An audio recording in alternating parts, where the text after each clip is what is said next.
Hello students, welcome back to another session of Business Law and Ethics. So today we will be discussing on the topic Food Safety and Standards Act of 2006. Okay, so without wasting time we will discuss what is this food safety and why this act came into existence. So tell me, what is the need of this Food Safety Act?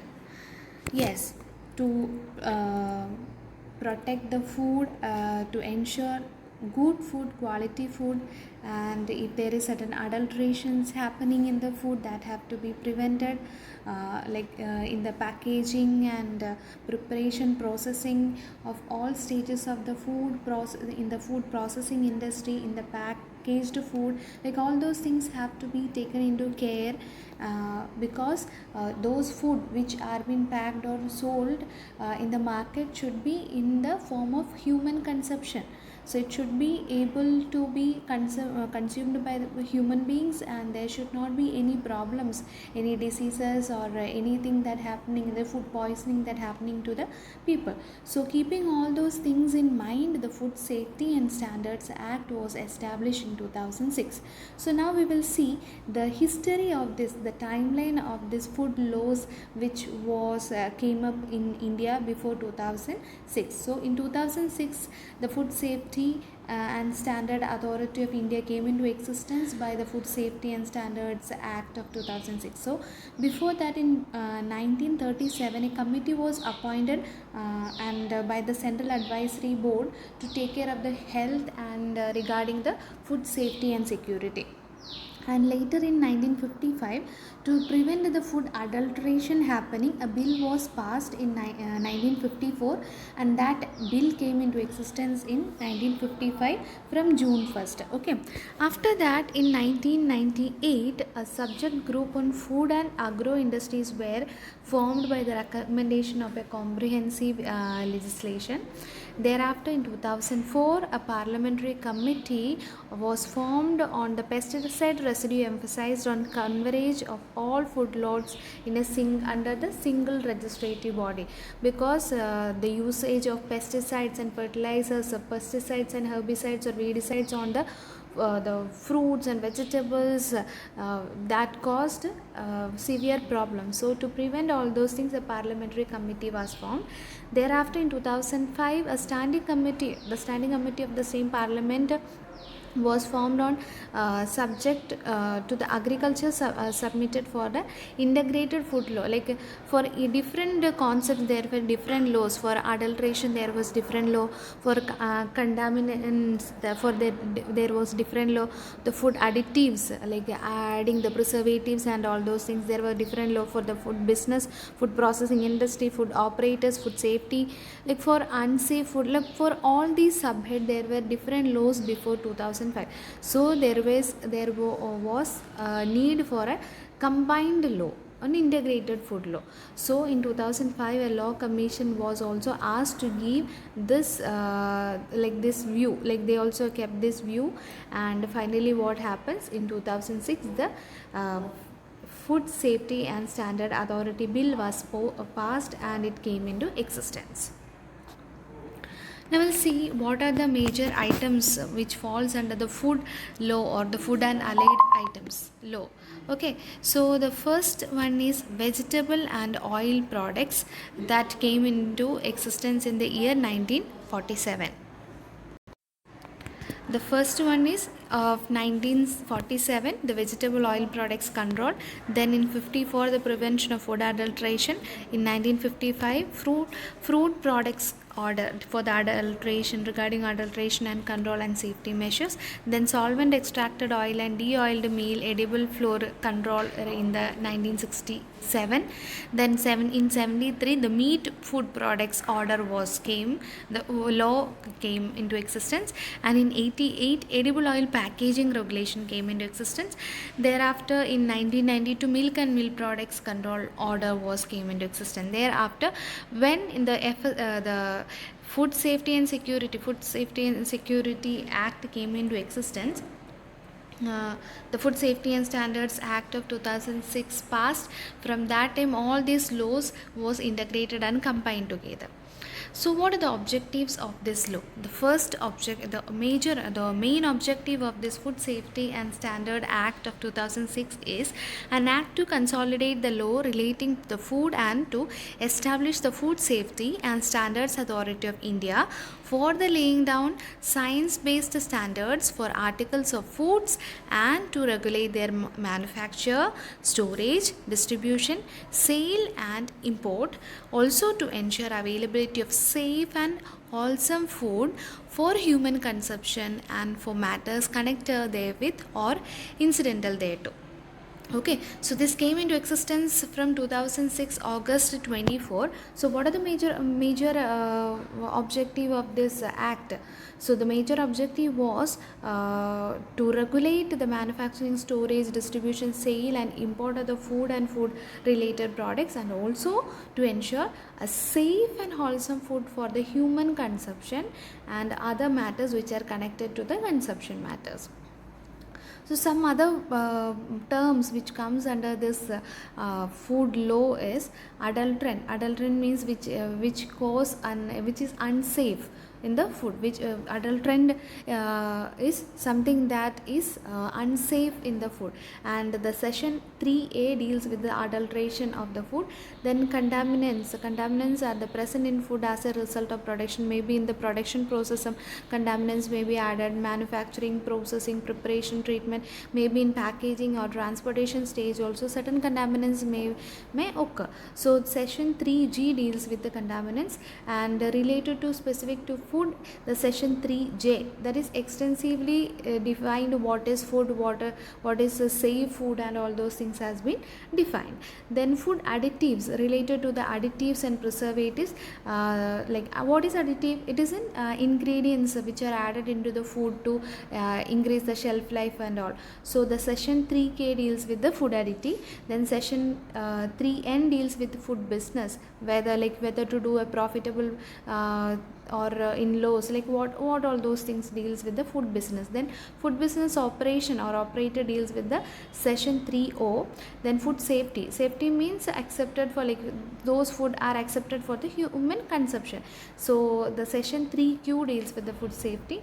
Then substandards means doesn't meet any specified standard. So section 3ZX deals with that, and related to the unsafe food, the unsafe food means which are injurious to the health of the people, that is which is not good for consumption, which is not good for the human consumption. So section 3 ZZ deals with the subsection ZZ deals with the unsafe food.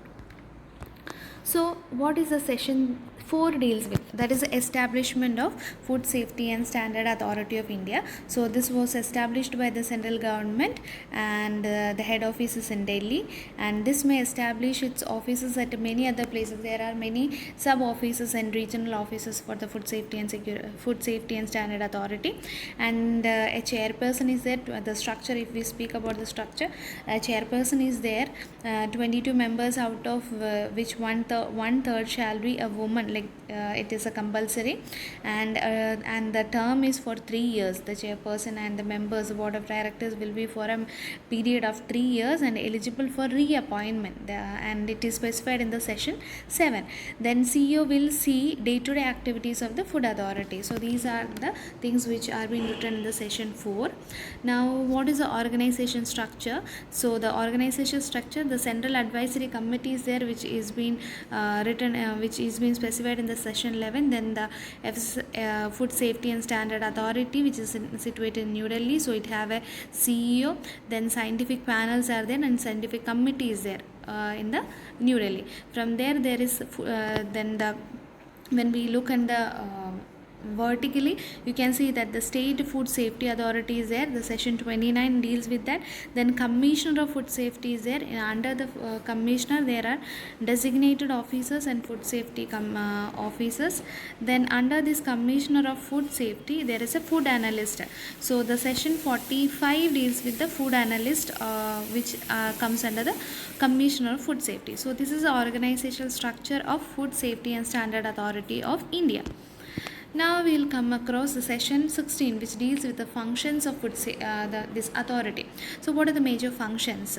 The food authority is to regulate and monitor the manufacturing, processing, distribution, sale and import of food, and also to ensure the safe and wholesome food. And it also will the other function, it will provide scientific advice and technical support to the central government and also to the state government in matters regarding the framing of policies and rules and regulation which have been a direct or indirect relation regarding the food safety and nutrition. Okay, so in session 24, we will be discussing some of the major sessions. Not all sessions are important for our study purpose, because the Food Safety and Standard Authority is a broad term and broad law which is being applicable, but we will be discussing the which are more important according to our syllabus. So session 24 deals with the restrictions of advertisements and prohibitions as to the unfair trade practice. Means it is not advisable to do extensive or aggressive kind of advertising for the promotion of food items. So no advertisement shall be made of any food which is misleading or devising to the such kind of advertisements are not being should not be done, which are not being encouraged. No person shall engage himself in an unfair trade practice for the purpose of promoting the sale, supply or use and consumption of the articles of the food, or adopted any unfair or deceptive practices, including the practice of making any statement, whether it is orally or written, then it will be taken into consideration. Okay, then the punishment will be given to them. And session 26 deals with the responsibility of food business operator. What are the major responsibilities or duties and responsibilities of food business operator? So every food business operator shall ensure that the articles of the food safety that satisfies the requirement of the act and rules, and also the regulation made thereunder at all stages of the production, processing, import, distribution. Like at all stages, the food business operator have to see that the food satisfies the requirements according to the rules, regulations. Okay, and the session 27, it deals with the liability of the manufacturer, packers, wholesalers and distributor and sellers. When the food is packed and it is sold, so all the manufacturer, packers, wholesalers, distributors have certain liabilities associated with the food safety. So what are the liabilities? The liabilities are mentioned separately for each categories of people. For the manufacturer, there are separate liabilities associated. For different intermediaries or different people, the liabilities are also different. So the session 28 deals with food recall. So what is this food recall? So initiate process of or recall if food is not a compliance of the act. If the food is not safe, or it is not according to the standards, then the food can be recalled. Immediately inform the authorities, then the food business operator will be following the guidelines and that will be recalled. According to the regulation, the food recall will be done. Okay. Now the session 29 deals with the authorities which are responsible for the enforcement of act. Who can enforce the act? The food authority and the state food act, the central and the state food safety authority shall be responsible for the enforcement of act. If certain amendments have to be brought into, or some additions have to be brought into, the central and state authorities can do the enforcement. Okay, they shall monitor and verify if there are certain relevant requirements that will be added, and if something have to be eliminated, that will be done by the authority. Now the session 30 deals with the Commissioner of Food Safety. So the Commissioner of Food Safety is at the state level. So the state level shall appoint the Commissioner of Food Safety for the state for the efficient implementation of food safety and standards. Okay, so this is the website. If you go and see about the Food Safety and Standard Act of 2006, this is the portal which will be opening. There you can see regarding the food law, the Food Act of 2006, and all the subsessions, all the rules, regulation, act sessions under this. So in detail, if you want to know more about this, you can just check out the page of the Ministry of Law and Justice, which look after the food safety and standard. Okay, so by this we conclude the session. I hope the concept is clear to you all, and if you feel any difficulty, let me know. Thank you.